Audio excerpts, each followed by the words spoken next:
எங்களை நம்பி வர்றவங்க வாங்கி சாப்பிட்டாங்கன்னா இந்த வருஷம் வியாபாரம் அமோகம். அண்ணே அண்ணே அண்ணே சீக்கிரம் பொண்டாட்டி கொடுங்க. என்னது என்னது? சீக்கிரம் பொண்டாட்டி கொடுங்க. எதுக்கு நான் அடிக்கிறேன்? என்ன பொண்டாட்டிய கேட்டா அடிக்காம கொஞ்சுவாங்களோ? நீ பொண்டாட்டிய கொடுக்க தானே வச்சிருக்க. ஏன்டா ஊருக்குள்ள இப்படி ஒரு வதந்திய கிளப்பி விட்டாங்களா?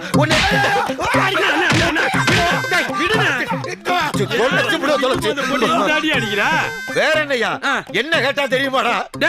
அப்படி என்னடா கேட்டா? பொண்டாட்டி கேட்டா அதுக்கு போட்டு அடிக்கிறீங்க. ஓடி போடா. யோ என்னைக்கு இருந்தாலும் உங்கள்கிட்ட பொண்டாட்டி வாங்க விட மாட்டேயா? இந்த பக்கம் பொண்டாட்டி கேட்கறான் பொண்டாட்டி. அண்ணே இப்படி ஒரு ஆள்லாம் டீ கல்ல விடாதனே. இவ்வளவு நல்லவெல்லாம் இருக்கலடா இந்த கபோதி பே ஊர்ல. ஆமா உனக்கு என்ன வேணும்? விடுங்க அண்ணி கொஞ்சமா பால் கூட. குத்து பிள்ளையார் மாதிரி இருக்கல. என்கிட்ட கேட்க வேண்டிய